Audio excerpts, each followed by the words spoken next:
देखिए बिहार के किस जिले में खुदा बख्श ओरिएंटल लाइब्रेरी है जिसमें अरबी तथा फारसी में लिखी ज्ञान विज्ञान संबंधी पुस्तकें हैं। यानी कि ये जो खान बख्श ओरिएंटल लाइब्रेरी है ये जो है कि बिहार के किस जिले में स्थित है। जिस ये लाइब्रेरी में फ्रेंड्स अरबी तथा फारसी में लिखी ज्ञान विज्ञान की प्रसिद्ध पुस्तकें अवेलेबल हैं। ठीक है, तो इसका क्या राइट आंसर होगा, कौन सा जिला होगा? क्या वो गया होगा या पश्चिमी चंपारण होगा या पटना होगा या उपर्युक्त में से एक से अधिक या उपर्युक्त में से कोई नहीं? तो यहाँ पर फ्रेंड्स देखिए पटना आपका राइट आंसर हो जाएगा, ऑप्शन नंबर सी।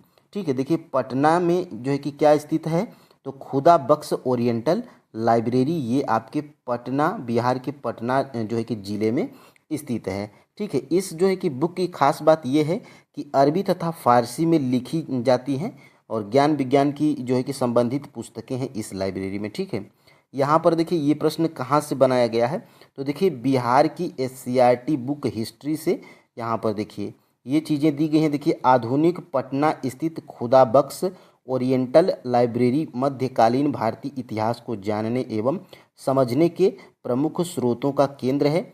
इसमें अरबी तथा फारसी में लिखी ज्ञान विज्ञान के संबंधी ऐसी पुस्तकें हैं। ठीक है, जिसमें मध्य युगीन इतिहास और संस्कृति के बारे में मौलिक जानकारी प्राप्त होती है। ठीक है, तो यहाँ से ये प्रश्न जो है कि आपका बनाया गया था और ये प्रश्न आपके एससीईआरटी बुक में दिया गया है, तो बिल्कुल ये पूछा जा सकता है। ठीक है, यहाँ पर फ्रेंड्स 2 नंबर का देखिए प्रश्न क्या है, निम्नलिखित में से कल्हड़ कौन सी रचना है जिसमें कश्मीर के इतिहास का वर्णन किया गया है?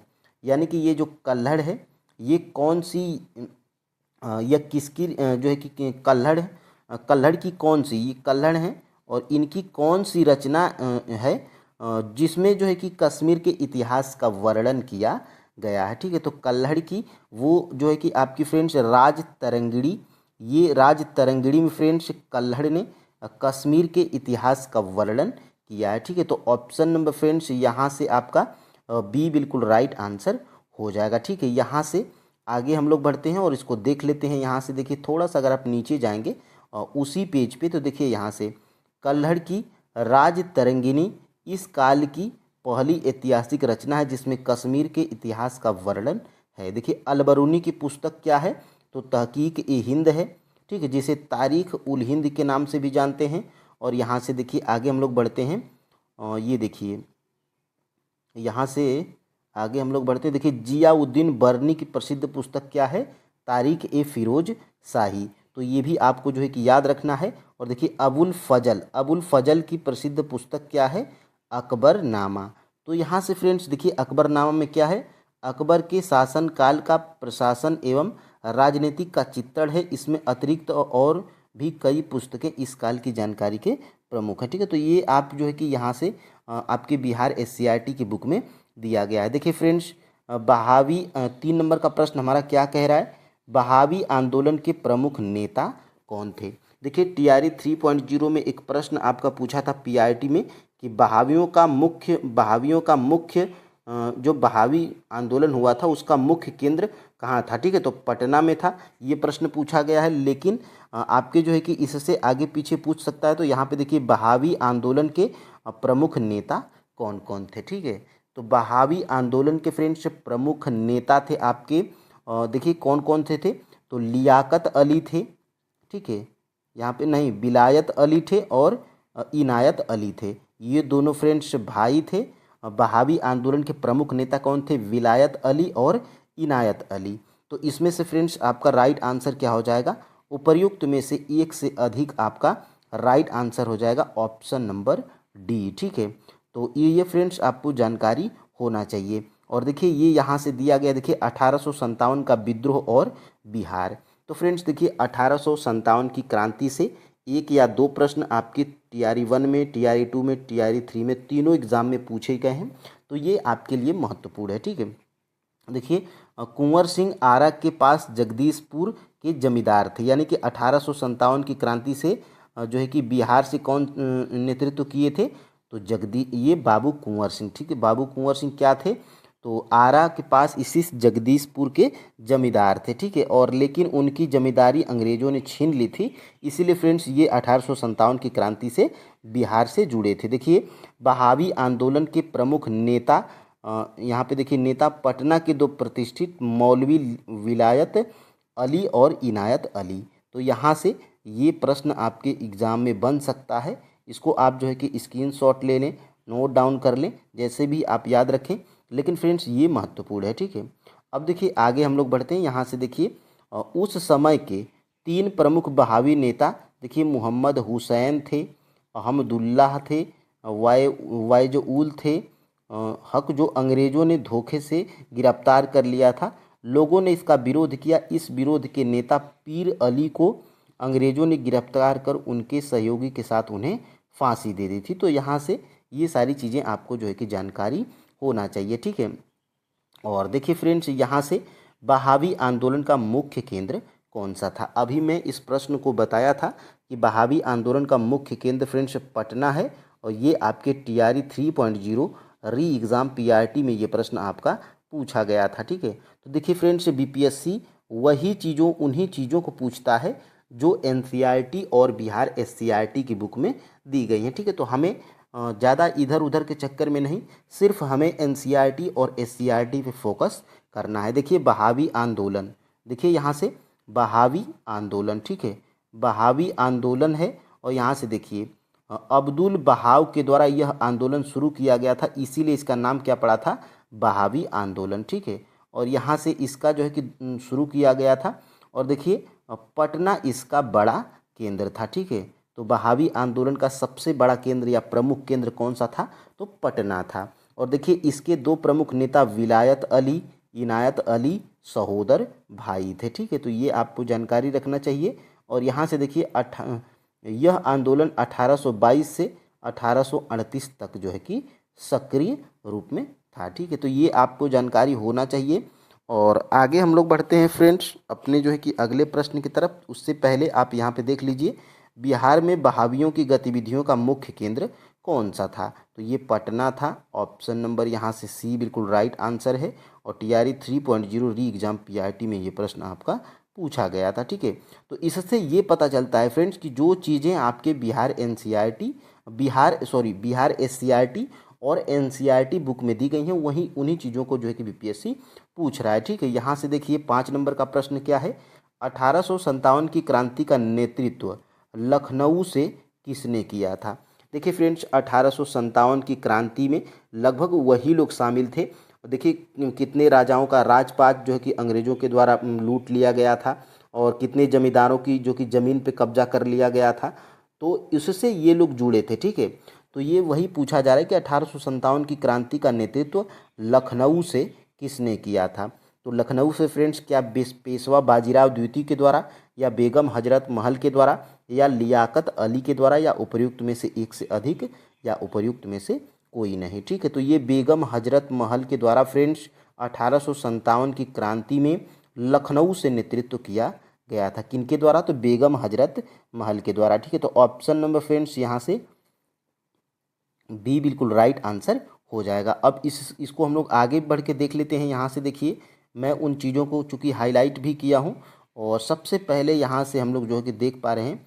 यहाँ से देखिए यहाँ से क्या दिया गया है, लखनऊ में बेगम हजरत महल जिनके राज्य अवध के अंग्रेज़ों ने हड़प लिया था, देखिए यहाँ से विद्रोह का नेतृत्व कर रही थी। तो लखनऊ से कौन थी, बेगम हजरत महल थी। और कानपुर की बात करेंगे तो देखिए हाईलाइट किया गया है, कानपुर में मराठों के आखिरी पेशवा बाजीराव द्वितीय के दत्तक पुत्र नाना साहब ने इसका नेतृत्व किया था। तो ये आप जो है कि देख पा रहे होंगे।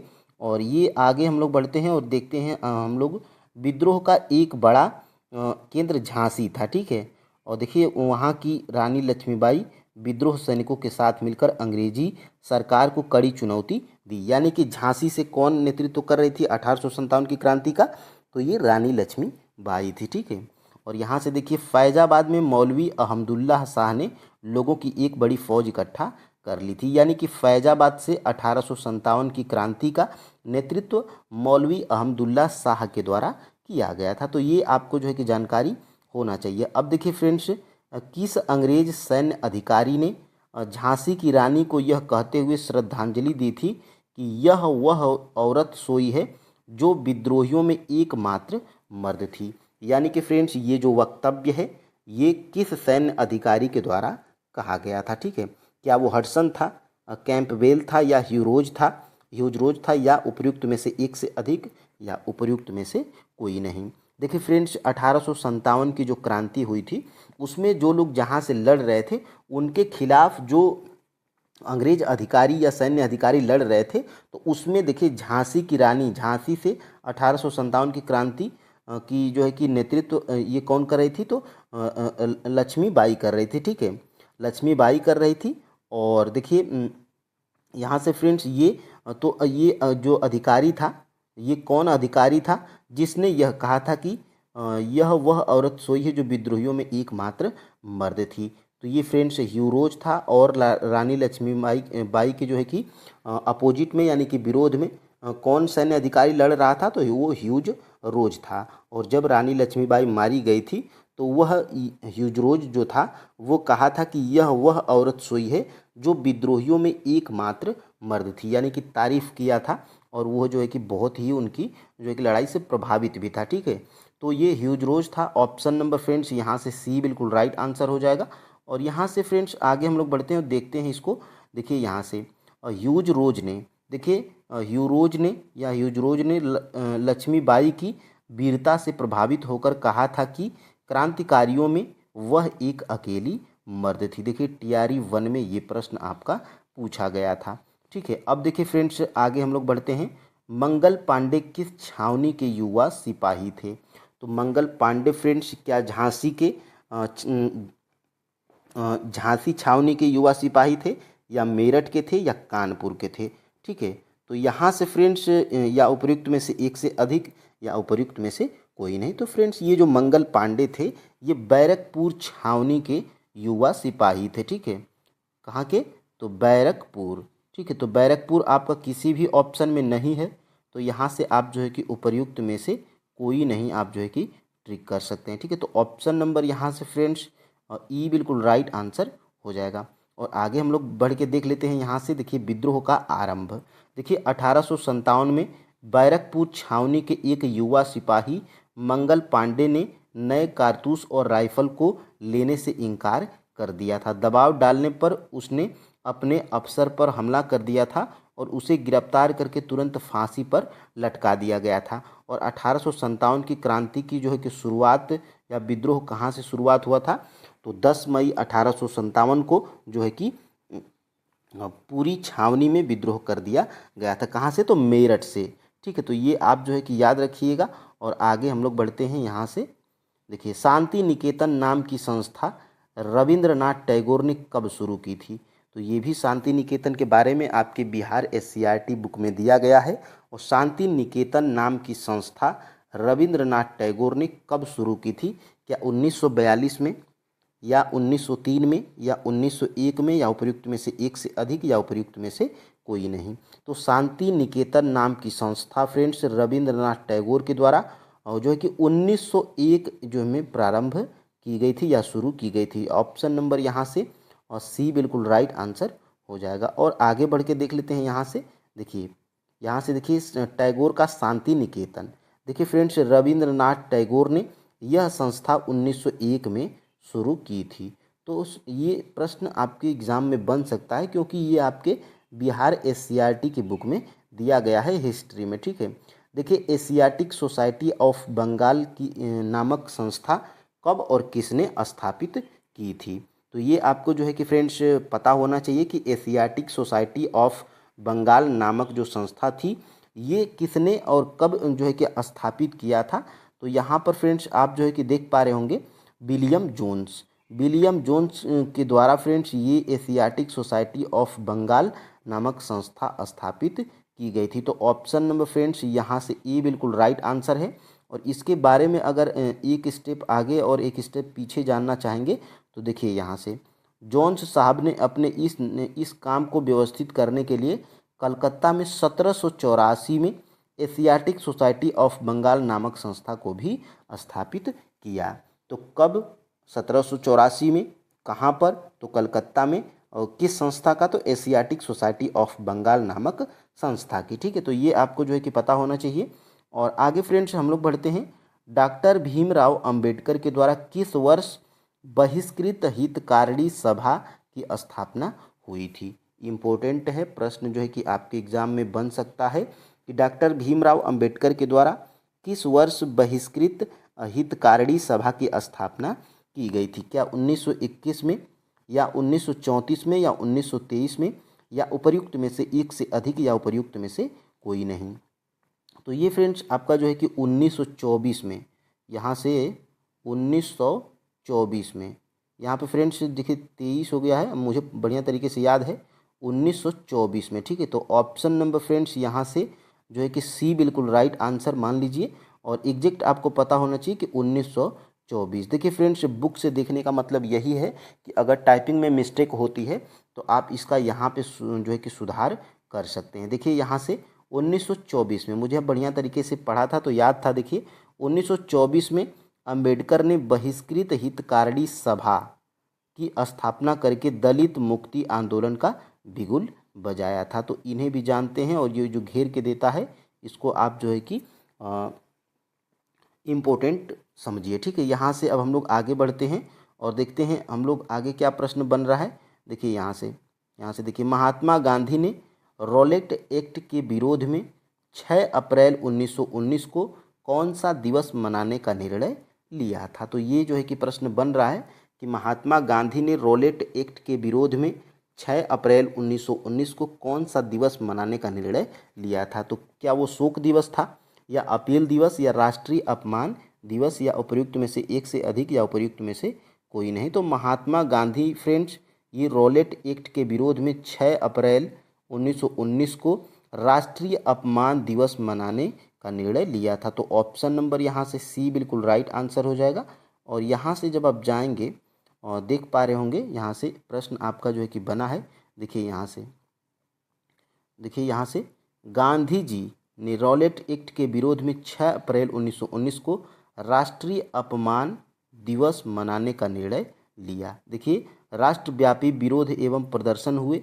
इस क्रम में पंजाब के 2 नेता सैफुद्दीन किचलू और यहाँ पे सत्यपाल को गिरफ्तार कर लिया गया था। और पंजाब के लोग विरोध प्रदर्शन के लिए 13 अप्रैल 1919 में बैसाखी के दिन को बड़ी संख्या में जलियांवाले बाग अमृतसर में जमा हुए थे और लोग सभाएं कर रहे थे। तो यहाँ से प्रश्न आपके एग्जाम में बन सकता है। और यहाँ से देखिए, जलियांवाले बाग हत्याकांड के विरोध में किसने अपनी वकालत छोड़ी थी? देखिए फ्रेंड्स, बहुत से लोग अपनी उपाधियों को लौटा दिए थे या वापस कर दिए थे। ये जलियांवाला बाग हत्याकांड के विरोध में बहुत से छात्र जो है कि स्कूल का त्याग कर दिए थे, और बहुत से जो वकील थे उस टाइम वो जो है कि अपनी वकालत को छोड़ दिए थे जलियांवाला बाग हत्याकांड के विरोध में। ठीक है, तो वो कौन कौन से थे? तो फ्रेंड्स देखिए, यहाँ से आपका जो है कि ये मोतीलाल नेहरू भी थे, और राजगोपालचारी भी थे, और आसफ अली भी थे। ठीक है, तो यहाँ से ये तीनों जो है कि जलियांवाला बाग हत्याकांड के विरोध में अपनी जो है कि वकालत को छोड़े थे। ऑप्शन नंबर फ्रेंड्स यहाँ से डी बिल्कुल राइट आंसर हो जाएगा, उपर्युक्त में से एक से अधिक है। ठीक है, यहाँ से आगे हम लोग बढ़ते हैं और यहाँ से देख भी लेते हैं। देखिए गांधी जी ने इन्हें, यहाँ से देखिएगा असहयोग आंदोलन, यहाँ से देखिए, हाँ यहाँ से देखिए वकीलों ने, यहाँ पे थोड़ा सा अगर आप ऊपर देखने का प्रयास करेंगे तो देखिए यहाँ से असहयोग आंदोलन। ठीक है, तो ये देखिए गांधी जी ने इसे हिंदू मुस्लिम एकता के अवसर के रूप में देखते हुए जलियांवाला बाग हत्याकांड और खिलाफत के मामले में अत्याचार के विरुद्ध असहयोग आंदोलन चलाकर स्वराज की मांग का आह्वान किया था। तो जब ये आह्वान जब हुआ था फ्रेंड्स, ये असहयोग आंदोलन चलाने का, तो देखिए असहयोग आंदोलन के दरम में सरकारी पदवियों को छोड़ने का निर्णय लिया गया था। रविंद्रनाथ टैगोर ने नाइट एवं महात्मा गांधी ने केसर-ए-हिंद की उपाधि लौटाई थी। तो किसके विरोध में? तो फ्रेंड्स ये जलियांवाला बाग हत्याकांड के विरोध में, और उसी से जो है कि रॉलेट एक्ट भी संबंधित है, क्योंकि रॉलेट एक्ट का जब विरोध हुआ था तो डॉक्टर सत्यपाल किचलू और कौन थे? सैफुद्दीन। ठीक है, तो ये इन दोनों का जो है कि गिरफ्तारी हुई थी, और उन्हीं के गिरफ्तारी में जो है कि सभाएं एकत्रित हुई थी जलियांवाला बाग हत्याकांड के जो अमृतसर में बाग में। ठीक है, तो वहाँ पे जो है कि ये घटना हुई थी। ठीक है, तो यहाँ से आगे हम लोग देख लेते हैं। देखिए, वकीलों से न्यायालय छोड़ने का आह्वान किया गया।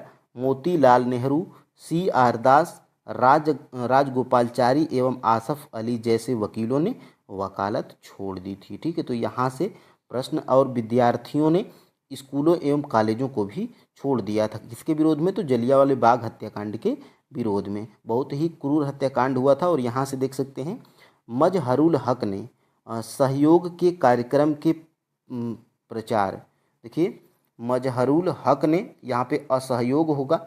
ठीक है, असहयोग के कार्यक्रम के प्रचार एवं हिंदू मुस्लिम एकता को कायम रखने के लिए कायम रखने के उद्देश्य से सदाकत आश्रम से कौन सा अखबार निकाला था। ठीक है, तो ये मजहरुल हक जो थे, ये असहयोग के कार्यक्रम के प्रचार एवं हिंदू मुस्लिम एकता को कायम रखने के उद्देश्य से सदाकत आश्रम से, कहाँ से?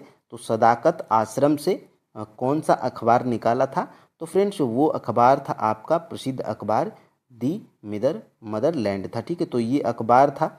ऑप्शन नंबर फ्रेंड्स यहाँ से सी बिल्कुल राइट आंसर हो जाएगा। और ये मजहरुल हक के द्वारा जो है कि ये निकाला गया था, कहाँ से? सदाकत आश्रम से। ठीक है, तो ये दी मदरलैंड आप याद रखिएगा। और यहाँ पे इसको हम लोग देख लेते हैं। यहाँ से देखिए, मजहरुल हक ने, यहाँ पे आप जो है कि देख पा रहे होंगे, मजहरुल हक ने असहयोग के कार्यक्रम के प्रचार एवं हिंदू मुस्लिम एकता कायम रखने के उद्देश्य से दी मदरलैंड नामक अखबार सदाकत आश्रम से निकाला था। तो बिल्कुल फ्रेंड्स, यहाँ से प्रश्न आपके एग्जाम में बन सकता है। और ये मजहरुल हक का आपके जो है कि बिहार SCRT के बुक में दिया गया है। अब देखते हैं आगे हम लोग फ्रेंड्स, यहाँ पे रॉलेट एक्ट के विरोध में कहाँ पर सभा हो रही थी? तो ये फ्रेंड्स अभी हम लोग ऊपर देख चुके हैं, जलियांवाले बाग में जो है कि ये रॉलेट एक्ट के विरोध में सभा हो रही थी। ठीक है, तो ऑप्शन नंबर फ्रेंड्स यहाँ से ए बिल्कुल राइट आंसर हो जाएगा। और यहाँ से फ्रेंड्स देखिए आगे देखते हैं। देखिए रॉलेट एक्ट, ठीक है, और यहाँ से देखिए रॉलेट एक्ट के विरोध में, देखिए यहाँ से कहाँ पे सभा हो रही थी? तो ये आपका फ्रेंड्स हो रही थी सभा, देखिए जलियांवाले बाग अमृतसर में ये सभा हो रही थी। ठीक है, तो ये आप जो है कि याद रख सकते हैं। आगे हम लोग बढ़ते हैं फ्रेंड्स। राज्य पुनर्गठन आयोग के अध्यक्ष कौन थे? तो राज्य पुनर्गठन आयोग के अध्यक्ष फ्रेंड्स आपके जो है कि कौन से? हृदयनाथ कुंजरू थे, या फजल अली थे, या MK पडिक्कर थे। ठीक है, तो यहाँ से फ्रेंड्स राज्य पुनर्गठन जो आयोग था इसके अध्यक्ष कौन थे? तो फजल अली थे। ठीक है, तो यहाँ से ऑप्शन नंबर जो है कि बी बिल्कुल राइट आंसर हो जाएगा। ठीक है, यहाँ से आगे हम लोग बढ़ते हैं और इसको देख लेते हैं, आपके हिस्ट्री में ही दिया गया है। देखिए सरकार ने क्षेत्रीय भाषा, यहाँ से देखिए सरकार ने क्षेत्रीय भाषा भाषवियों द्वारा नए राज्य के गठन की मांग को देखते हुए राज्य पुनर्गठन आयोग का गठन किया। इस आयोग के अध्यक्ष कौन थे? फजल अली थे। तो यहाँ से प्रश्न आपके एग्जाम में बन सकता है। और आयोग ने अपनी रिपोर्ट 1956 में सौंप दी थी। तो ये भी आप जो है कि याद रख सकते हैं। ठीक है, पहला प्रश्न हमारा क्या कह रहा है? बिहार में सोन नदी किस प्रकार के क्षेत्रों से होकर गुजरती है? यानी कि फ्रेंड्स जो बिहार में जो सोन नदी है वो किस प्रकार के क्षेत्र से होकर गुजरती है? तो ये फ्रेंड्स देखिए, क्या जो सोन नदी है बिहार में पहाड़ी क्षेत्रों से गुजरती है, कि पठारी क्षेत्रों से गुजरती है, कि मैदानी क्षेत्रों से गुजरती है, कि उपर्युक्त में से एक से अधिक, कि उपर्युक्त में से कोई नहीं? तो यहाँ पर फ्रेंड्स आपका जो है कि राइट आंसर क्या हो जाएगा? राइट आंसर फ्रेंड्स आपका है ऑप्शन नंबर सी, मैदानी क्षेत्रों से। यानी कि बिहार में जो सोन नदी है वो फ्रेंड्स मैदानी क्षेत्रों से होकर गुजरती है। ऑप्शन नंबर फ्रेंड्स यहाँ से सी बिल्कुल राइट आंसर हो जाएगा। ठीक है, और फ्रेंड्स आगे हम लोग बढ़ते हैं और यहाँ से देखिए ये आपकी बिहार SCRT की बुक है ज्योग्राफी की। और यहाँ से फ्रेंड्स देखिएगा थोड़ी देर में जो है कि गाड़ी सोन नदी के पुल पार जो है कि करने की गड़गड़ाहट सुनाई पड़ी। तभी राहुल बोल उठा, अभी थोड़ी ही देर में यह गाड़ी हमारे गांव के पास से गुजरने वाली है। और देखिए खिड़कियों से देखना, दूर दूर तक मैदान ही मैदान नज़र आएंगे। यानी कि फ्रेंड्स ये जो सोन नदी है ये जो है कि बिहार के मैदानी भागों से गुजरती है। ठीक है, तो इसका राइट आंसर आपका ऑप्शन नंबर सी था। और आगे हम लोग बढ़ते हैं। देखिए कर्क रेखा है क्या फ्रेंड्स? कर्क रेखा दक्षिणी ध्रुव है, या 23.5 दक्षिणी अक्षांश है, या 23.5 उत्तरी अक्षांश है, या उपर्युक्त में से एक से अधिक, या उपर्युक्त में से कोई नहीं। तो फ्रेंड्स देखिएगा, ये जो कर्क रेखा है ये फ्रेंड्स 23.5 क्या है, उत्तरी अक्षांश पर स्थित है। आपका फ्रेंड्स ऑप्शन नंबर यहाँ से सी बिल्कुल राइट आंसर हो जाएगा। ठीक है, और ये प्रश्न देखिए एक और प्रश्न है इसी का विपरीत, ये दोनों में से कोई प्रश्न पूछा जा सकता है। और ये देखिए मकर रेखा है, तो मकर रेखा क्या है? दक्षिणी ध्रुव है कि 23.5 दक्षिणी अक्षांश है कि 23.5 उत्तरी अक्षांश है। ठीक है, तो ये फ्रेंड्स जो मकर रेखा है ये आपका जो है कि 23.5 दक्षिणी अक्षांश है। ये दोनों प्रश्न फ्रेंड्स आप जो है कि याद रखिएगा। और आगे हम लोग बढ़ते हैं। देखिए ये दोनों प्रश्न आपके बिहार SCRT बुक में जो है कि ये लाइन दी गई है। देखिए 23.5 उत्तरी अक्षांश को हम लोग क्या कहते हैं? कर्क रेखा कहते हैं। और 23.5 दक्षिणी, यहाँ से 23.5 दक्षिणी अक्षांश को हम लोग क्या कहते हैं? तो मकर रेखा हम लोग कहते हैं। ये दो टॉपिक आप जो है कि याद रखिएगा। ठीक है, और फ्रेंड्स हम लोग आगे बढ़ते हैं। यहाँ से आप इसको अगर स्क्रीनशॉट, अगर देखिए डेली आप जो प्रैक्टिस करते हैं 15 प्रश्नों की, जो मैं ये चीज़ें दिखाता हूँ SCRT वाला, यहाँ से अगर आप स्क्रीनशॉट ले लेते हैं और जो मैं चीज़ें हाईलाइट किया हूँ उनको आप जो है कि फटाफट 2 या 3 मिनट लगेंगे, आप जो है कि रिवाइज भी कर सकते हो। ठीक है, आगे हम लोग बढ़ते हैं। यहाँ से 4 नंबर के प्रश्न की तरफ हम लोग बढ़ते हैं। देखिए एक देशांतर से दूसरे देशांतर की दूरी तय करने में सूर्य को कितना समय लगता है? Very very friends most important प्रश्न, और ये प्रश्न आपका जो है कि BPSC में पूछा गया प्रश्न है। एक देशांतर से दूसरे देशांतर की दूरी तय करने में सूर्य को कितना समय लगता है? तो फ्रेंड्स देखिएगा, सूर्य को जो है कि एक देशांतर से दूसरे देशांतर की दूरी तय करने में कितना समय लगता है? तो 4 मिनट का जो है कि समय लगता है। ये 4 मिनट का समय लगता है, आप जो है कि इसको याद रखिएगा। और ये देखिए जानबूझ के मैं ये ऑप्शंस में नहीं दिया हूँ, ताकि फ्रेंड्स आपका जो है कि ऑप्शन नंबर डी और ऑप्शन नंबर ई के महत्व को आप समझो। देखिए यहाँ पर इसका राइट आंसर क्या हो जाएगा? उपर्युक्त में से कोई नहीं। देखिए फ्रेंड्स बिहार शिक्षक भर्ती में या BPSC द्वारा ये जो 5 ऑप्शंस वाला जो प्रश्न पूछा जाता है, इसमें से फ्रेंड्स देखिए डी और ई ऐसा ऑप्शंस है जो कि जब तक आप एग्जैक्ट अगर आंसर आपको नहीं पता है तो फ्रेंड्स आपके प्रश्न ज़्यादा गलत होते हैं। और फ्रेंड्स देखिए बिहार शिक्षक भर्ती का PIT हो या फ्रेंड्स 6 to 8 हो, देखिए अगर 120 में से अगर आपका जो है कि 70 या 80 जा रहा है। देखिए TRE 1 में लगभग कितना गया था? 67 गया था। तो 120 में 67 और 120 में 80, इतना लेवल इसका जो है कि आसान सरल रहता है। तब भी फ्रेंड्स 120 में 80 जाने का कारण यही है क्योंकि इसके 5 ऑप्शंस होते हैं, और ऑप्शन नंबर डी और ऑप्शन नंबर ई ऐसा जो है कि ऑप्शन होता है जिसमें बहुत से लोग कंफ्यूज होते हैं। ठीक है, तो एक देशांतर से दूसरे देशांतर की दूरी तय करने में सूर्य को कितना समय लगता है? तो 4 मिनट का समय लगता है। आप इसको स्क्रीनशॉट नहीं लेंगे, आप जो है कि किसको स्क्रीनशॉट लेंगे? तो इसके नीचे जो मैं दिखाऊंगा, देखिए अंतर्राष्ट्रीय तिथि रेखा से पूर्व जाने पर क्या होता है? यानी कि जो अंतर्राष्ट्रीय तिथि रेखा से पूर्व जाने पर क्या होता है? तो फ्रेंड्स अंतर्राष्ट्रीय तिथि रेखा से जो है कि पूर्व जाने पर एक तिथि क्या कर दी जाती है? एक तिथि जो है कि आपकी घटा दी जाती है। तो ऑप्शन नंबर फ्रेंड्स यहाँ से बी बिल्कुल राइट आंसर हो जाएगा। ये दोनों प्रश्न मैं देखिए कहाँ से बनाया हूँ, तो यहाँ से फ्रेंड्स बिल्कुल आप जो है कि देख पा रहे होंगे। देखिए यहाँ से घूमती हुई पृथ्वी को एक देशांतर से, देखिए मैं रेड कलर यहाँ पे लेता हूँ। देखिए घूमती हुई पृथ्वी को एक देशांतर से दूसरे देशांतर तक पहुँचने में टोटल कितना समय लगता है? तो 4 मिनट का जो है कि समय लगता है। तो ये आप जो है कि हाईलाइटेड पॉइंट आप स्क्रीनशॉट ले लेंगे तो आराम से रिवाइज कर सकते हैं, ठीक है। और देखिए यहाँ से इस रेखा से पश्चिम जाने पर एक तिथि जो है कि बढ़ा दी जाती है, जबकि पूरब की ओर जाने पर एक तिथि क्या कर दी जाती है, घटा दी जाती है। तो यही आपका जो है कि प्रश्न आपके एग्जाम यहाँ पे देखिए, यही प्रश्न जो है कि आपका यहाँ से बनाया गया था। यहाँ से देखिएगा, अंतर्राष्ट्रीय तिथि रेखा से पूर्व की ओर जाने पे क्या कर दी जाती है, तो एक तिथि जो है कि घटा दी जाती है, ठीक है। Option number B. अब फ्रेंड्स हम लोग बढ़ते हैं आगे और देखते हैं चांद पर पहुंचने वाले पहले व्यक्ति कौन थे।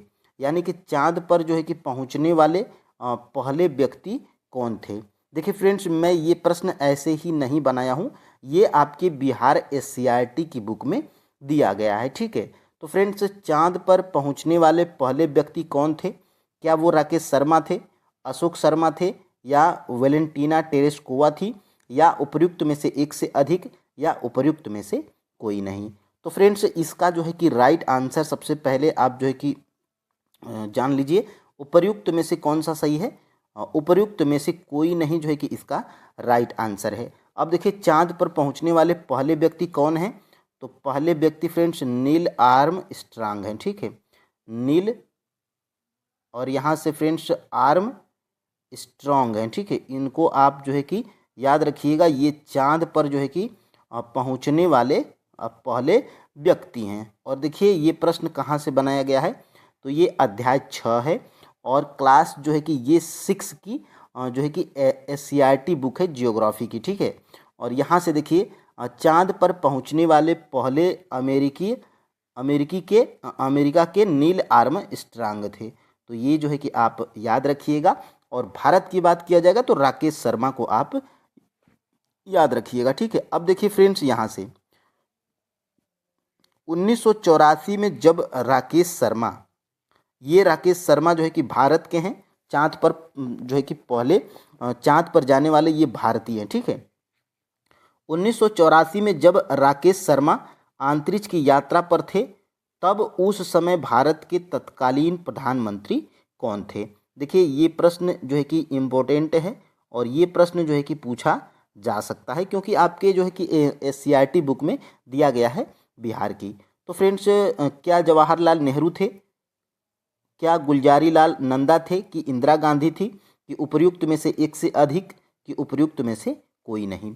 तो फ्रेंड्स देखिएगा, 1984 में जब राकेश शर्मा अंतरिक्ष की यात्रा पर थे, तब उस समय भारत के तत्कालीन प्रधानमंत्री श्रीमती इंदिरा गांधी थी। इनको जो है कि आप याद रखिएगा।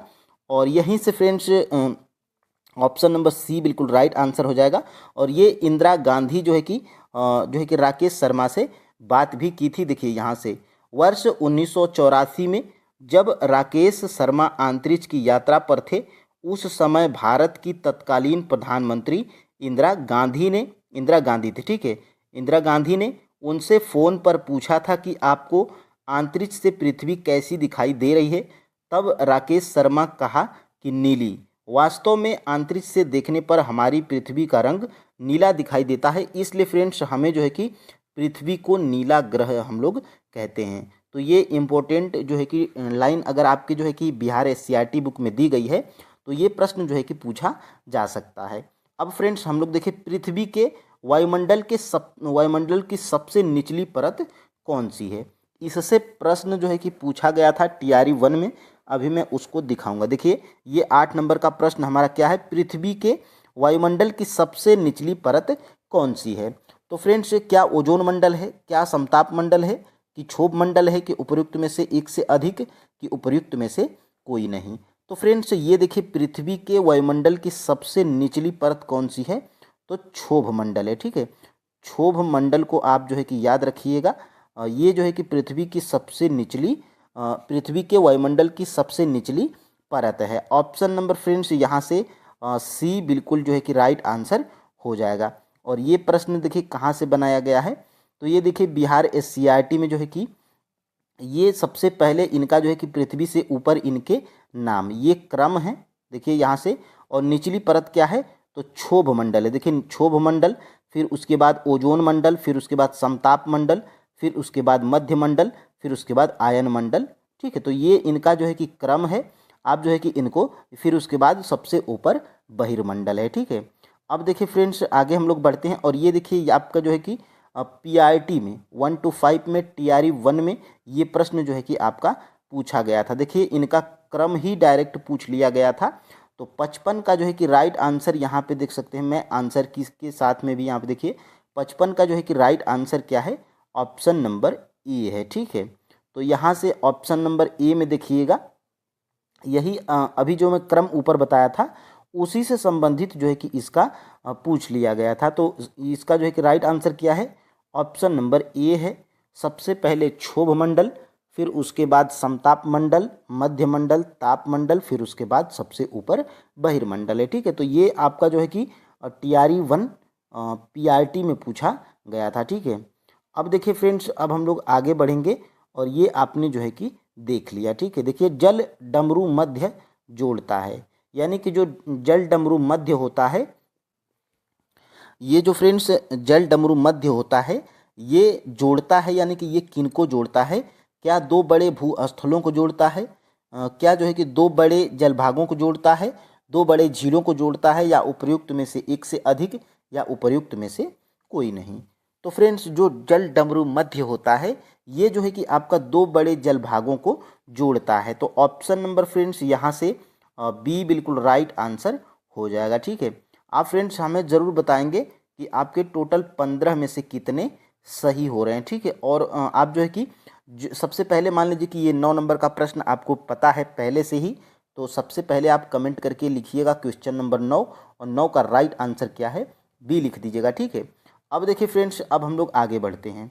यहाँ से ये प्रश्न जो है कि आपका बनाया गया था, देखिए जल संधि। देखिए यहाँ से पानी का संकरा भाग है जो दो बड़ी जल राशि जैसे समुद्रों तथा महासागरों को एक दूसरे से जोड़ता है और इसे जो है कि जल डमरू मध्य भी कहते हैं। तो यहीं से जो है कि ये प्रश्न आपका बनाया गया था, ठीक है।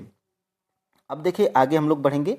गया में अवस्थित विष्णु पद मंदिर किसने बनवाया था? अगर फ्रेंड्स बिहार की SCERT बुक में ये आपका अगर दिया गया है तो ये प्रश्न पूछा जा सकता है, इसमें कोई दो राय नहीं है, क्योंकि फ्रेंड्स बिहार जो शिक्षक भर्ती है इसमें फ्रेंड्स आपकी NCERT और SCERT से ही प्रश्न आ रहे हैं, ठीक है। तो देखिएगा ये गया में जो अवस्थित विष्णु पद मंदिर है ये जो है कि किसने बनवाया था, तो रानी अहिल्याबाई के द्वारा ये जो है कि विष्णु पद मंदिर जो कि गया में है ये रानी अहिल्याबाई के द्वारा बनाया गया था। तो ऑप्शन नंबर फ्रेंड्स यहाँ से ए बिल्कुल राइट आंसर हो जाएगा, ठीक है। तो ये आप जो है कि याद रखिएगा। और ये जो है कि कहाँ पे बनाया गया है, तो कहाँ से, तो ये देखिए आपकी जियोग्राफी में बिहार SCERT में ये बिल्कुल जो है कि प्रश्न जो है कि ये लाइन दी गई है, देखिए यहाँ से फाल्गु नदी के तट पर, यानी कि ये जो विष्णु पद मंदिर है ये भी प्रश्न बन सकता है कि किस नदी के तट पर स्थित है। तो ये जो है कि फाल्गु नदी के तट पर स्थित है। देखिए मंदिर देखने पहुँचे, यहाँ भगवान विष्णु के पद चिन्ह हैं और इस मंदिर को काले पत्थरों से रानी अहिल्याबाई ने बनवाया था। तो यहीं से ये प्रश्न आपका जो है कि बनाया गया था, ठीक है। अब फ्रेंड्स हम लोग आगे बढ़ेंगे और देखेंगे दूसरे प्रश्न को। देखिए बिहार में गर्म जल कुंड कहाँ पर स्थित है? तो जो है कि बिहार में गर्म जल कुंड कहाँ पर स्थित है? क्या पावापुरी में स्थित है, राजगीर में, गया में, या उपर्युक्त में से एक से अधिक, या उपर्युक्त में से कोई नहीं? तो फ्रेंड्स ये जो है आपका बिहार में जो गर्म जल कुंड है ये आपका राजगीर में स्थित है। ऑप्शन नंबर फ्रेंड्स यहाँ से बी बिल्कुल राइट आंसर हो जाएगा, ठीक है। अब देखिए यहाँ से ये प्रश्न बनाया कहाँ से गया है, तो थोड़ा सा अगर आप जाएंगे नीचे तो देखिए ये जो है कि विष्णु पद मंदिर अहिल्याबाई ने बनवाया था और उसी के नीचे से ये प्रश्न जो है कि आपका बना दिया गया था। देखिए राजगीर के गर्म जलकुंड में हाथ पांव धोने से बच्चों की थकान मिट गई थी। तो ये फ्रेंड्स देखिए ये राजगीर में है क्या, तो गर्म जल कुंड। तो यही आपका जो है कि प्रश्न था। अब फ्रेंड्स हम लोग आगे बढ़ते हैं और देख लेते हैं यहाँ पे ये आपने देख लिया। अब देखिए आगे देखते हैं, पटना स्थित गोल घर का निर्माण किसने करवाया था? तो ये इम्पोर्टेंट प्रश्न है, एग्जाम में पूछा जा सकता है। और ये जो गोल घर है फ्रेंड्स ये जो है कि बहुत ही बिहार का दार्शनिक चीज़ है, ठीक है। और ये देखिए पटना स्थित गोल घर का निर्माण किसने करवाया था? क्या वो शेर सूरी ने करवाया था गोलघर का निर्माण, अजात शत्रु, कैप्टन जॉन गोल्डस्टीन और उपयुक्त में से एक से अधिक। तो फ्रेंड्स ये जो पटना स्थित जो गोलघर है ये जो है कि कैप्टन जॉन गोल्डस्टीन के द्वारा बनाया गया था। ठीक है, तो ऑप्शन नंबर फ्रेंड्स यहाँ से सी बिल्कुल राइट आंसर हो जाएगा। और ये आपको जो है कि बिहार एससीईआरटी में देखिए दिया गया है, गोलघर का यहाँ पे चित्र भी दर्शाया गया है। देखिए यहाँ से नीचे, और देखिए उसी जो है कि चित्र के नीचे से देखिए क्या दिया गया है। देखिए मैं यहाँ पे घेर कर रखा हूँ। देखिए गोलघर की गोल दीवारों पर एक सूचना पट्टी लगी है जिसमें गोलघर के संबंध में कई जानकारियां दी गई हैं। उसमें लिखा है कि इसका निर्माण कैप्टन जॉन गोल्डस्टीन ने 1786 में अनाज के सुरक्षित भंडारण के उद्देश्य से करवाया था। तो ये जो है कि आप याद रखिएगा। और ये इसकी जो है कि दीवारें 12 फीट मोटी और 96 फीट ऊंची हैं। ये भी प्रश्न जो है कि बन सकता है। ठीक है, तो स्क्रीनशॉट ले लीजिए। और फ्रेंड्स आगे हम लोग बढ़ते हैं। देखिए रेडियो तरंगे किस परत से परावर्तित होकर पृथ्वी पर वापस लौटती हैं, यानी कि ये जो रेडियो तरंगे होती हैं ये किस परत से परावर्तित होकर पृथ्वी पर वापस लौटती हैं। तो 13 का जो है कि राइट आंसर क्या क्षोभ मंडल होगा, आयन मंडल होगा, कि समताप मंडल होगा, कि उपर्युक्त में से एक से अधिक, कि उपर्युक्त में से कोई नहीं। तो फ्रेंड्स ये जो रेडियो तरंगे हैं ये जो है कि आपका आयन मंडल से परावर्तित होकर पृथ्वी पर लौटती हैं। तो आपका ऑप्शन नंबर क्या राइट आंसर हो जाएगा, ऑप्शन नंबर बी आपका जो है कि राइट आंसर हो जाएगा। ठीक है, अब देखिए आगे हम लोग बढ़ते हैं और यहाँ से देख लेते हैं। देखिए मध्य मंडल, ठीक है, मध्य मंडल, और यह मंडल अंतरिक्ष से आने वाले, यहाँ से उल्का पिंड, देखिए यहाँ से देखिए पृथ्वी, ये देखिए आयन मंडल, और इसको वाह्य मंडल भी हम लोग कहते हैं। ठीक है, देखिए पृथ्वी से प्रसारित रेडियो तरंगे इसी परत से परावर्तित होकर पृथ्वी पर आती हैं। तो ये बस आपका यहीं से प्रश्न आपका बनाया गया था। और आगे हम लोग बढ़ते हैं, देख लेते हैं और प्रश्न। कौन सा मंडल अंतरिक्ष से आने वाले उल्का पिंडों से हमारी रक्षा करता है। अभी जो मैं प्रश्न ऊपर पढ़ रहा था ये जो है कि वहीं से बनाया गया। देखिए कौन सा मंडल अंतरिक्ष से आने वाले उल्का पिंडों से हमारी रक्षा करता है। तो ये फ्रेंड्स आपका जो है कि मध्य मंडल है। ये मध्य मंडल जो है कि जो अंतरिक्ष से जो उल्का पिंड आते हैं उनसे हमारी रक्षा करता है। तो ऑप्शन नंबर फ्रेंड्स यहाँ से सी हमारा बिल्कुल राइट आंसर हो जाएगा। और ये प्रश्न जो है कि आपका यहीं से बनाया गया है। देखिए एक तो आपका ये था कि ये आयन मंडल जो है कि पृथ्वी से प्रसारित रेडियो तरंगे इसी परत से परावर्तित होकर पृथ्वी पर आती हैं। और यहाँ से देखिए यह मंडल अंतरिक्ष से आने वाले उल्का पिंडों से हमारी रक्षा करता है। तो ये जो है कि मंडल कौन मंडल है, तो ये मध्य मंडल है। तो मध्य मंडल को आप याद रखेंगे। मध्य मंडल करता क्या है, तो मध्य मंडल जो है कि जो अंतरिक्ष से उल्का पिंड आते हैं उस उल्का पिंडों से हमारी रक्षा करता है। ठीक है, अब देखिए आगे हम लोग बढ़ते हैं। यहाँ से कौन सा मंडल अंतरिक्ष से आने वाली उल्का पिंडों से हमारी रक्षा करता है, तो ये आपने जो है कि देख लिया है। और देखिए बिहार जो है कि पूरब से पश्चिम की लंबाई कितनी है, यानी कि बिहार जो राज्य है इसकी पूरब से पश्चिम तक इसकी लंबाई कितनी है। तो ये जो है कि महत्वपूर्ण प्रश्न है, आपके बिहार एससीईआरटी बुक में दिया गया है। तो फ्रेंड्स बिहार पूरब से जो है कि बिहार की जो लंबाई है पूरब से पश्चिम की अगर देखा जाए तो आपके बिहार एससीईआरटी में कितना दिया गया है, 483 यहाँ पे दिया गया है। ये क्या है, तो ये पूरब से पश्चिम की लंबाई है बिहार राज्य की। तो ये किसी भी ऑप्शन में नहीं है। तो ऑप्शन नंबर फ्रेंड्स यहाँ से ई बिल्कुल राइट आंसर हो जाएगा। ठीक है, अब देखिए ये कहाँ से बनाया गया है, तो देखिए ये अध्याय 8 है। ये बिहार एससीईआरटी जियोग्राफी में दिया गया है। और यहाँ से देखिए पूरब से पश्चिम तक, देखिए पूरब से पश्चिम तक 483 किलोमीटर की लंबाई है। यही प्रश्न बना था। और शायद अगला जो है कि अगला या आगे आगे आपकी जो है कि ये प्रश्न आ जाए कि बिहार राज्य की उत्तर से दक्षिण तक चौड़ाई कितनी है। तो उत्तर से दक्षिण तक कितनी है, 345 किलोमीटर चौड़ा है हमारा बिहार। ठीक है, तो ये है आपके जो है कि प्रश्न 15। आपके टोटल कितने सही हुए, और आगे ये भी प्रश्न बन सकता है। देखिए बिहार के उत्तर में कौन सा, देखिए बिहार के उत्तर में क्या है, तो नेपाल है, नेपाल देश है।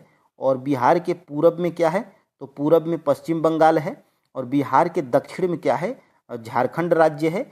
और बिहार के पश्चिम में क्या है, उत्तर प्रदेश राज्य है। तो पहला प्रश्न फ्रेंड्स हमारा ये है कि बिहार में कब विनाशकारी भूकंप आया था। यानी कि फ्रेंड्स बिहार राज्य में, देखिए फ्रेंड्स आप जो है कि बिहार राज्य का एग्ज़ाम दे रहे हैं, तो इसलिए फ्रेंड्स आपकी बिहार जो है कि साइंस जो एससीईआरटी बुक है बिहार की, उसमें ये जो है कि प्रश्न आपका दिया गया है। देखिए बिहार में कब विनाशकारी भूकंप आया था, ये जो है कि आपको पता होना चाहिए। क्या 1933 में, क्या 1934 में, क्या 1935 में, या एक से अधिक, या उपर्युक्त में से कोई नहीं। तो फ्रेंड्स देखिएगा बिहार में जो है कि आपका जो है कि विनाशकारी भूकंप 1934 ईस्वी में आया था। ऑप्शन नंबर फ्रेंड्स यहाँ से आपका बी बिल्कुल राइट आंसर हो जाएगा, क्योंकि फ्रेंड्स देखिए ये आपकी जो है कि बिहार एससीईआरटी बुक में दिया गया है। यहाँ पर देखिए क्या दिया गया है, दो डेट आपको याद रखनी है। देखिए फ्रेंड्स 1934 में आया विनाशकारी भूकंप। देखिए 1934 में बिहार में आया विनाशकारी भूकंप। 1990 में आया था, ठीक है। और देखिए यहाँ पर 2001 में आया गुजरात के भूकंप, यानी कि 2001 में गुजरात में भूकंप आया था, ठीक है। और यहाँ से देखिए सितंबर 2011 में बिहार में आए भूकंप को आपने महसूस किया होगा। तो ये आपके बिहार एससीईआरटी की बुक में दिया गया है, ठीक है। अब देखिए फ्रेंड्स अब हम लोग आगे बढ़ते हैं। देखिए गुजरात के भूज जिले में बड़ा भूकंप कब आया था, ये आपका जो है कि प्रश्न एनसीईआरटी और एससीईआरटी दोनों में दिया गया है। देखिए गुजरात के भूज जिले में बड़ा भूकंप कब आया था, ये आपका जो है कि प्रश्न सीटेट में भी बहुत बार पूछा गया है, क्योंकि ये एनसीईआरटी में दिया गया है, ठीक है। तो गुजरात के भूज जिले में बड़ा भूकंप कब आया था, तो फ्रेंड्स ये जो है कि आया था बड़ा भूकंप कब आया था, आप जो है कि कमेंट करिए। देखिए क्या आया था, 10 अक्टूबर 2001 को, 15 अप्रैल 2001 को, 26 जनवरी 2001 को, या उपर्युक्त में से एक से अधिक, या उपर्युक्त में से कोई नहीं। तो फ्रेंड्स गुजरात के भूज जिले में बड़ा भूकंप आया था आपका 26 जनवरी 2001 में। तो फ्रेंड्स ऑप्शन नंबर यहाँ से कौन सा राइट आंसर हो जाएगा, ऑप्शन नंबर फ्रेंड्स ये बिल्कुल राइट आंसर हो जाएगा। ये देखिए कहाँ पर दिया गया है, तो देखिए ये है आपकी क्लास 8th की एनसीईआरटी की बुक साइंस की, ठीक है। इसमें देखिए क्या दिया गया है, 8 अक्टूबर 2005 को भारत में, और वो भी भारत में कहाँ पर, तो उत्तरी कश्मीर में के उरी तथा तंगधार शहरों में एक बड़ा भूकंप आया था। ये चीज़ें अगर आपके एनसीईआरटी में दी गई हैं तो 100% प्रश्न पूछा जा सकता है। और देखिए इससे पहले कहाँ पर आया था, तो गुजरात के भूज जिले में 26 जनवरी 2001 को बड़ा भूकंप आया था, जहाँ पर यहाँ पर जो है कि बहुत ही अपार जनधन की क्षति हुई थी। तो ये जो है कि प्रश्न आप याद रखिएगा।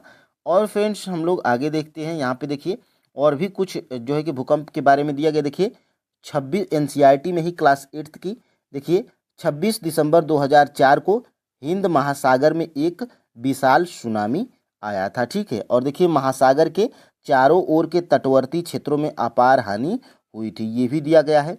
और आगे जब आप बढ़िएगा तो देखिए यहाँ पे, और यहाँ पे देखिए अगला प्रश्न हमारा आ गया है, निम्नलिखित में से किन कारणों से भूकंप उत्पन्न हो सकता है। यानी कि भूकंप किन कारणों से आता है, या किन कारणों से भूकंप उत्पन्न हो सकता है, ठीक है। तो इसका जो है कि आप कमेंट करिए।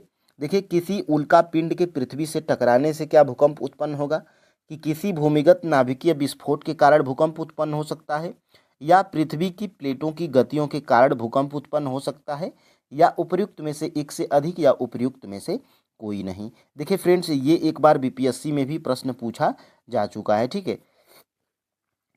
तो फ्रेंड्स इसका जो है कि राइट आंसर क्या हो जाएगा, उपर्युक्त में से एक से अधिक, क्योंकि ये जो उपर्युक्त 3 कारण हैं, इन 3 कारणों से जो है कि भूकंप उत्पन्न हो सकता है। ठीक है, तो ऑप्शन नंबर यहाँ से फ्रेंड्स डी बिल्कुल राइट आंसर हो जाएगा।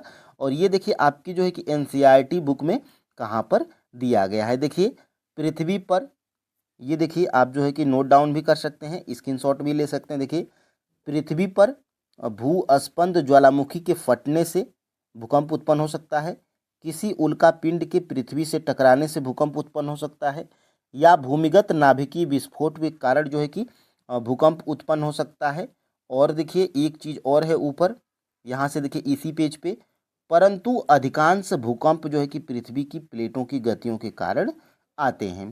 तो ये जो है कि भूकंप उत्पन्न हो सकते हैं, ये आपके कारण थे। तो आपने देखा। ठीक है, अब देखिए आगे भूकंप के बारे में क्या दिया गया है। तो फ्रेंड्स देखिए किसी भूकंप की शक्ति के परिणाम को रिक्टर पैमाने पर व्यक्त किया जाता है, तो ये भी प्रश्न बन सकता है। और अधिक विनाशकारी भूकंपों का रिक्टर पैमाने पर परिणाम 7 से अधिक होता है।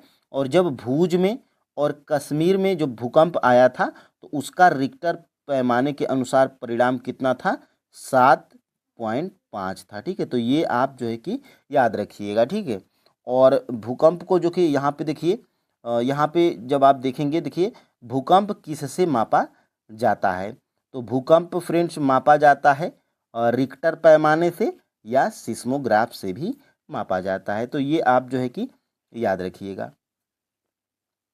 और आगे बढ़ते हैं, यहाँ से देखिए विश्व ब्रेल लिपि दिवस कब मनाया जाता है। तो ये फ्रेंड्स देखिए मैं ऐसे ही प्रश्न नहीं बनाया हूँ, क्योंकि ब्रेल लिपि के बारे में आपकी एनसीईआरटी और एससीईआरटी क्लास 8th में दोनों बुक्स में दिया गया है। ठीक है, तो देखिए ब्रेल लिपि दिवस कब मनाया जाता है। और फ्रेंड्स ये प्रश्न आपका TRE 2.0 PRT में भी ये प्रश्न आपका पूछा गया था। तो ब्रेल लिपि दिवस कब मनाया जाता है, क्या 9 जनवरी को, या 4 फरवरी को, या 8 फरवरी को। ठीक है, या उपयुक्त में से एक से अधिक, या उपयुक्त में से कोई नहीं। तो फ्रेंड्स इसका जो है कि राइट आंसर क्या है फ्रेंड्स, उपयुक्त में से कोई नहीं। क्योंकि फ्रेंड्स ब्रेल लिपि दिवस कब मनाया जाता है, तो 4 जनवरी को जो है कि मनाया जाता है। ठीक है, ये 4 जनवरी को ब्रेल लिपि दिवस मनाया जाता है। इसके नीचे आप जो है कि देख पा रहे होंगे, देखिए ये क्लास 8th की एनसीईआरटी में दिया गया है, एससीईआरटी में भी है, लेकिन सेम यही चीज़ें दी गई हैं। देखिए देखिए यहाँ पे लुई ब्रेल जो स्वयं एक चक्षुष विकृत मतलब ये अंधे थे। ठीक है, और युक्त व्यक्ति थे, ने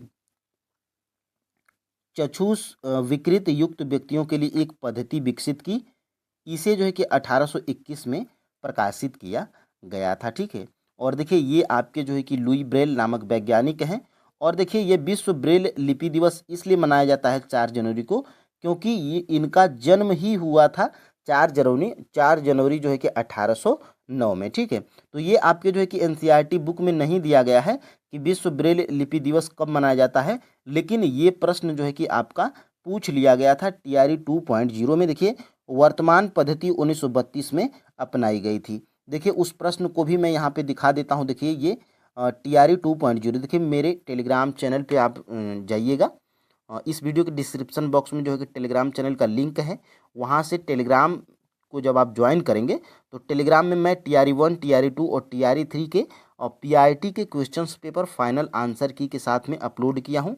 वहाँ से फ्रेंड्स आप डाउनलोड करिएगा TRE 2.0 वाला, उसमें आप इस प्रश्न को देखिएगा 74 नंबर का। जब आप जाएंगे तो विश्व ब्रेल लिपि दिवस कब मनाया जाता है, ये TRE 2.0 PRT में ये प्रश्न आपका पूछा गया था। देखिए 4 जनवरी को, ऑप्शन नंबर सी यहाँ पे राइट आंसर है। तो जो आपकी चीज़ें एनसीईआरटी एससीईआरटी में दी गई हैं उससे प्रश्न 100% बनेगा। ठीक है, और फ्रेंड्स यहाँ से देखिए 5 नंबर का प्रश्न क्या है, निम्नलिखित में से कौन सा हार्मोन स्त्रियों में स्रावित होता है। यानी कि इन जो है कि ऑप्शंस में जो दिए गए हैं हार्मोन, इनमें से जो है कि कौन सा हार्मोन है जो स्त्रियों में स्रावित होता है। तो फ्रेंड्स क्या टेस्टोस्टेरोन या एस्ट्रोजन या लैक्टोज, या उपयुक्त में से एक से अधिक, या उपयुक्त में से कोई नहीं। तो फ्रेंड्स ये जो है आपका ऑप्शन नंबर बी है जो एस्ट्रोजन, ये फ्रेंड्स आपका जो है कि स्त्रियों में जो है कि स्रावित होने वाला ये हार्मोन है, कौन सा, एस्ट्रोजन। तो ऑप्शन नंबर फ्रेंड्स यहाँ से बी बिल्कुल राइट आंसर हो जाएगा। ये भी चीज़ें आपकी जो है कि क्लास 8th में भी दी गई हैं, क्लास 10th में भी दी गई हैं और क्लास 7th में भी दी गई हैं। तो इन चीज़ों को आपको जो है कि यहाँ पे कैप्चर करना है। देखिए यौना आरंभ के साथ ही वृषण पौरुष हार्मोन या पुरुष हार्मोन टेस्टोस्टेरोन का स्रावण प्रारंभ कर देता है। यह लड़कों में परिवर्तन का कारक है, जिसके बारे में जो है कि आपने अभी पढ़ा है।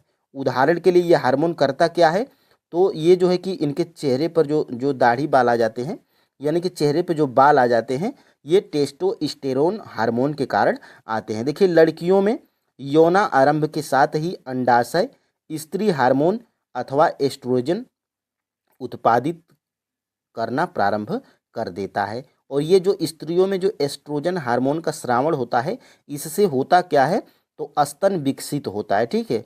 और दुग्ध ग्रंथियां अथवा दुग्ध ग्रंथियां स्तन के अंदर विकसित होती हैं। तो ये आप जो है कि इसको याद रख सकते हैं। और यहाँ पर भी दिया गया, देखिए पीयूष ग्रंथि से अस्रावित हार्मोन जननांगों को टेस्टोस्टेरोन पुरुष नर में और एस्ट्रोजन स्त्रियों में स्रावित करने के लिए उद्दीपित करता है। तो ये आप जो है कि आपके एनसीईआरटी बुक में दिया गया है, तो इसको जो है कि आपको जो है कि याद रखना होगा, ठीक है। अब देखिए यहाँ से देखिए प्रश्न हमारा क्या कह रहा है, वह जंतु जो सीधे ही शिशु को जन्म देते हैं वो क्या कहलाते हैं। यानी कि इस प्रश्न का कहने का मतलब ये है कि देखिए कुछ जंतु अंडे देते हैं और कुछ जंतु जो है कि डायरेक्ट बच्चे पैदा करते हैं, मतलब डायरेक्ट बच्चे को जन्म देते हैं, अंडे नहीं देते हैं, ठीक है। तो उन्हीं को यहाँ पे कहा जा रहा है कि वह जंतु जो सीधे ही शिशु को जन्म देते हैं वो क्या कहलाते हैं।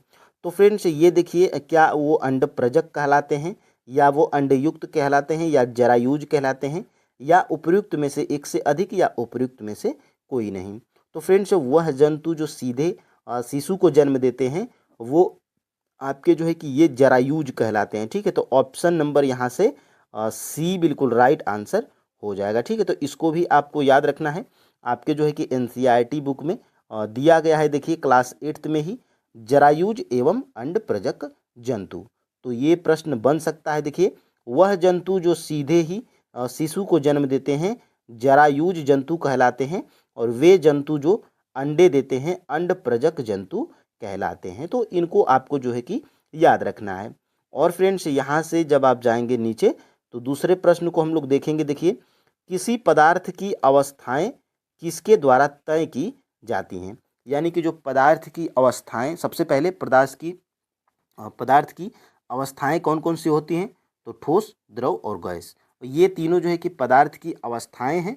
और ये जो पदार्थ की अवस्थाएं होती हैं फ्रेंड्स, ये किसके द्वारा तय की जाती हैं, ये आपको जो है कि बताना है। क्या तापमान और दाब के कारण, या गलनांक के कारण, या मिश्रण के कारण, या उपर्युक्त में से एक से अधिक, या उपर्युक्त में से कोई नहीं। तो फ्रेंड्स ये जो पदार्थ की अवस्थाएं होती हैं ये आपका दाब और तापमान के जो है कि कारण जो है कि तय की जाती हैं, ठीक है। तो ऑप्शन नंबर यहाँ से फ्रेंड्स ये बिल्कुल राइट आंसर हो जाएगा। अब यहाँ से इसके बारे में देखिए क्या दिया गया है। देखिए सबसे पहले एक और प्रश्न देख लेते हैं, ड्राई आइस किसे कहते हैं। देखिए फ्रेंड्स ये मैं प्रश्न जब मैं क्लास 9th की एनसीईआरटी पूरा कंप्लीट करवाया था चैप्टर वाइज, फैक्ट और एमसीक्यूज, उसको नहीं देंगे तो आप देख लीजिएगा। तो देखिए ये प्रैक्टिस हम लोग कर रहे हैं, तो जो हम लोग चीज़ें कर चुके हैं उन्हीं चीज़ों की हम लोग प्रैक्टिस कर रहे हैं। और ये आपका जो है कि TRE 3.0 री एग्ज़ाम, ये PRT में भी ये प्रश्न आपका पूछा गया था कि ड्राई आइस किसे कहते हैं। तो ड्राई आइस आप जो है कि कमेंट करके बताइए अगर आपको पता है तो ड्राई आइस हम लोग क्या नाइट्रोजन को कहते हैं, या ऑक्सीजन को कहते हैं, या हाइड्रोजन को कहते हैं, या उपयुक्त में से एक से अधिक, या उपयुक्त में से कोई नहीं। तो फ्रेंड्स ड्राई आइस हम लोग जो है कि किसको कहते हैं, तो कार्बन डाइऑक्साइड को कहते हैं, ठीक है। तो यहाँ पर उपयुक्त में से कोई नहीं जो है कि आपका राइट आंसर हो जाएगा, ठीक है। देखिए प्रश्न सेम रहता है, बस ऑप्शंस अगर इधर उधर कर देगा तो आप जो है कि परेशान हो जाएं। तो परेशान होने की बिल्कुल ज़रूरत नहीं है। आप जो है कि अगर अपने आंसर के प्रति श्योर रहेंगे तो आप कोई भी ऑप्शंस टिक बढ़िया तरीके से कर लेंगे। देखिए ठोस कार्बन डाइऑक्साइड को शुष्क बर्फ या ड्राई आइस कहते हैं। एक बार में यह जो है कि प्रश्न का आंसर आपको मिल गया। और यहाँ से देखिए इस तरह से हम कह सकते हैं कि पदार्थ की अवस्थाएं यानी ठोस, द्रव, गैस, ये जो है कि दाब और तापमान के द्वारा तय की जाती हैं। तो दोनों प्रश्न का आपको आंसर यहाँ से मिल गया। ये आपके जो है कि क्लास 9th की एनसीईआरटी के चैप्टर नंबर पहले में ही ये दिया गया है। देखिए, निम्नलिखित में से कौन सा रोग बैक्टीरिया द्वारा होता है, ये जो है कि आपको प्रश्न में पूछा जा रहा है। ठीक है, निम्नलिखित में से कौन सा रोग बैक्टीरिया के द्वारा होता है। तो एक प्रश्न आपका जो है कि ये जो है कि जरूर पूछा जाता है बीमारियों से संबंधित। ठीक है, तो इनमें से आप जो है कि बताइए कि निम्नलिखित में से कौन सा रोग बैक्टीरिया द्वारा होता है। तो फ्रेंड्स, ये देखिएगा, ये एड्स या डेंगू या इन्फ्लुएंजा या उपयुक्त में से एक से अधिक या उपयुक्त में से कोई नहीं। तो फ्रेंड्स, ये जो है कि एड्स हो गया, ये डेंगू बुखार हो गया और ये इन्फ्लुएंजा, ये तीनों जो है कि किससे होते हैं, ये वायरस से होते हैं। ठीक है, ये वायरस के द्वारा ये जो है कि आपके तीनों रोग होते हैं।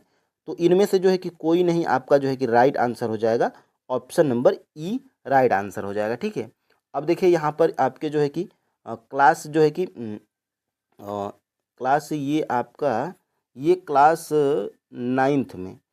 नाइन्थ में जो है कि ये दिया गया है एससीईआरटी बुक से। देखिए, मैं स्क्रीनशॉट लिया हूँ और यहाँ पे देखिए संक्रामक रोग, देखिए यहाँ पे मेन चीज़ों को हाईलाइट कर दिया गया है। देखिए यहाँ पर क्या कहा गया है, वायरस से होने वाले सामान्य रोग। तो आप जो है कि स्क्रीनशॉट भी ले सकते हैं या अपने जो है कि कॉपी पे लिख लीजिए कि वायरस से होने वाले रोग।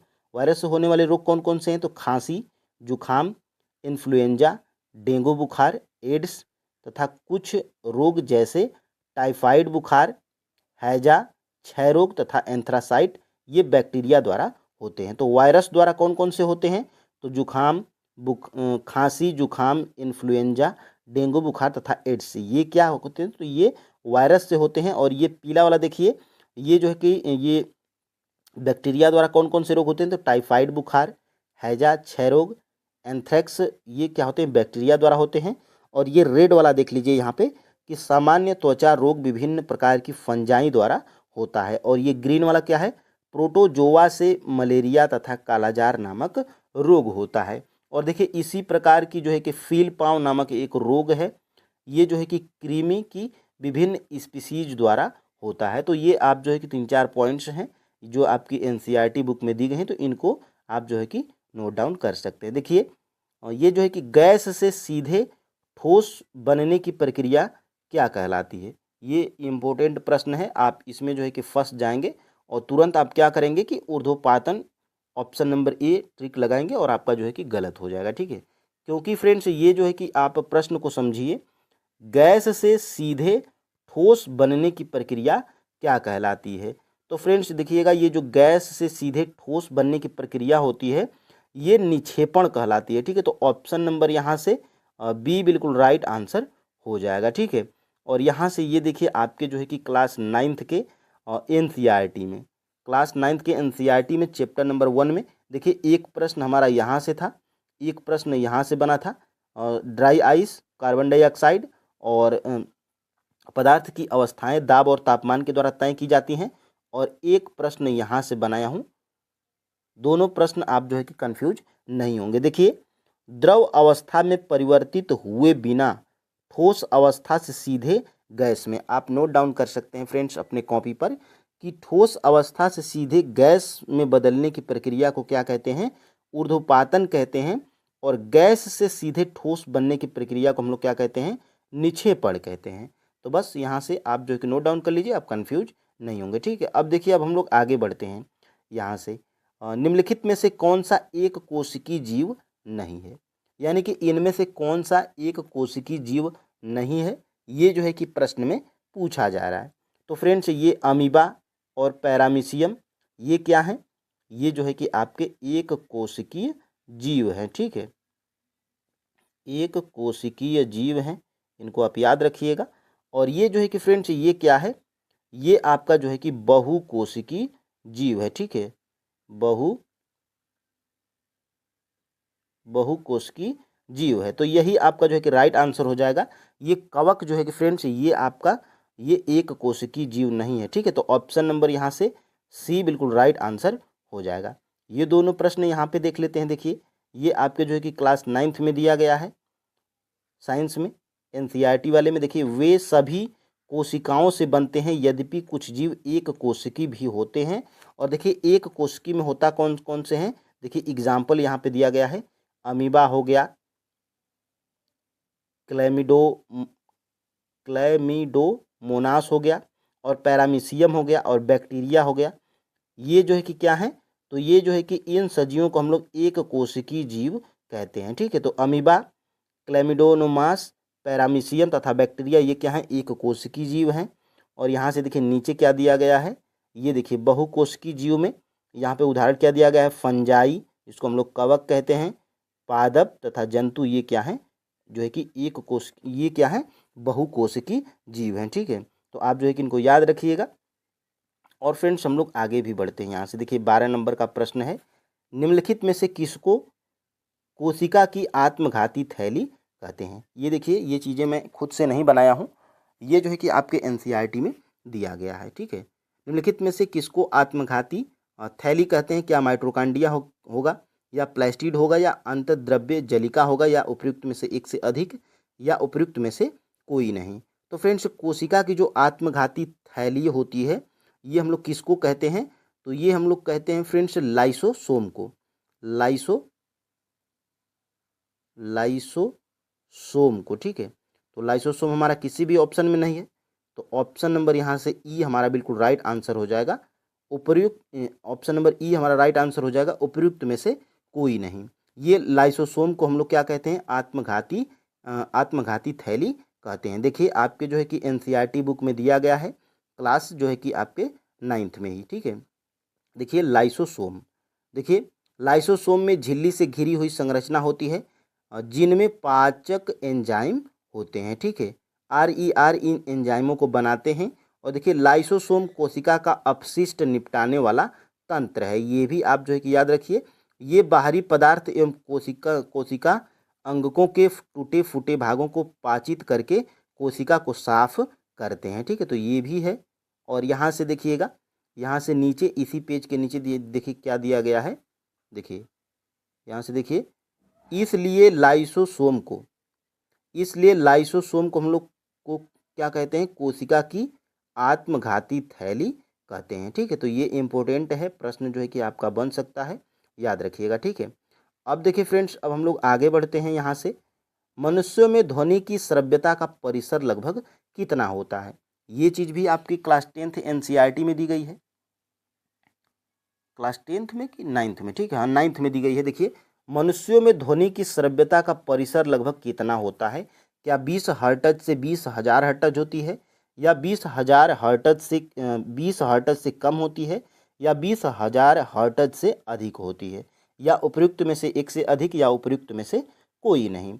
तो मनुष्यों में जो दो फ्रेंड्स होती है ध्वनि की श्रव्यता परिसर, ये कितना होता है, लगभग 20 हर्ट्ज से 20,000 हर्ट्ज तक। ठीक है, तो ऑप्शन नंबर यहाँ से जो है कि ए बिल्कुल राइट आंसर हो जाएगा। देखिए यहाँ पे आपके जो है कि क्लास 9th में ही दिया गया है, देखिए। और ये जो है कि TRE 2.0 PRT में ये प्रश्न आपका पूछा गया था। आप TRE 2.0 वाला जो PRT वाला जो पेपर था, आप जो है कि उसको हमारे टेलीग्राम चैनल से डाउनलोड करके देख लीजिएगा। और देखिए यहाँ से श्रव्यता का परिसर, देखिए मनुष्यों में ध्वनि की श्रव्यता का परिसर लगभग कितना होता है, 20 हर्ट्ज से 20,000 हर्ट्ज तक होता है। ठीक है, तो ये लाइन यहीं से आपकी बनाई गई थी। और ये देखिए प्रश्न, यही वाला प्रश्न है जो अभी ऊपर हम लोग किए हैं, ये TRE 2.0 PRT में ये प्रश्न पूछा गया था। जब हमारे टेलीग्राम चैनल से आप TRE 2 का जो क्वेश्चन पेपर डाउनलोड करेंगे उसमें 56 नंबर पे जाएंगे तो ये आपको मिल जाएगा। देखिए 20 हर्ट्ज से 20,000 हर्ट्ज, ऑप्शन नंबर यहाँ से ए राइट आंसर हो जाएगा। तो फ्रेंड्स जो चीज़ें आपके एनसीईआरटी SCERT बुक में दी गई हैं उन्हीं से प्रश्न जो है कि आपका बन रहा है। ठीक है, देखिए खाना बनाते समय, यहाँ से देखिएगा, खाना बनाते समय यदि बर्तन की तली बाहर से काली हो रही है तो इसका मतलब क्या है, क्या भोजन पूरी तरह से नहीं पका है, या ईंधन आर्द्र है, या ईंधन पूरी तरह से नहीं जल रहा है, या उपयुक्त में से एक से अधिक, या उपयुक्त में से कोई नहीं। तो फ्रेंड्स ये जो है कि खाना बनाते समय यदि बर्तन की तली देखे होंगे आप, बर्तन की तली या कढ़ाई हो या और भी कोई जो फ्राई पैन होगा उसमें जब आप देखे होंगे कि नीचे नीचे वाला जो जो पोर्शन होता है वो काला हो जाता है, वो किस लिए होता है? तो फ्रेंड्स ये जो है कि ईंधन पूरी तरह से नहीं जल रहा है, यही कारण होता है। ऑप्शन नंबर यहाँ से सी बिल्कुल राइट आंसर हो जाएगा। देखिए ये आपके जो है कि क्लास 10th में दिया गया है। देखिए यहाँ से देखिए, संतृप्त हाइड्रोकार्बन से सामान्यतः स्वच्छ ज्वाला निकलेगी, जबकि असंतृप्त कार्बन यौगिकों से अत्यंत काले धुएं व पीली ज्वाला निकलेगी। ठीक है, यहाँ पे देखिए केरोसिन के स्टोव में वायु के लिए छिद्र होते हैं, जिनसे पर्याप्त मात्रा में ऑक्सीजन समृद्ध मिश्रण जलकर स्वच्छ नीली ज्वाला ज्वाला देता है। तो नीली ज्वाला निकलेगी तो आप उसको जो है कि स्वच्छ समझेंगे। ठीक है, अब यहाँ से देखिए, बर्तनों के तले काले होते हुए दिखाई दें तो इसका अर्थ होगा कि वायु छिद्र अवरुद्ध है तथा ईंधन का व्यर्थ व्यय हो रहा है। कोयले तथा पेट्रोलियम जैसे ईंधनों में कुछ मात्रा में नाइट्रोजन तथा सल्फर होती है। इनके दहन के फलस्वरूप सल्फर तथा नाइट्रोजन के ऑक्साइड का निर्माण होता है, जो पर्यावरण में प्रमुख प्रदूषक हैं। तो आपने जो है कि देखा, यहीं से जो है कि प्रश्न आपका बनाया गया था। अब देखिए फ्रेंड्स, यहाँ से हमारा जो है कि लास्ट प्रश्न आज का, पादप में जाइलम उत्तरदायी है। यानी कि जो पादप में जो जाइलम होता है, ये पादप मतलब फ्रेंड्स ये जो पेड़ पौधे होते हैं, ठीक है, पेड़ पौधे में जो जाइलम होता है, ये इसका कार्य क्या होता है या ये किस लिए जाना जाता है जाइलम?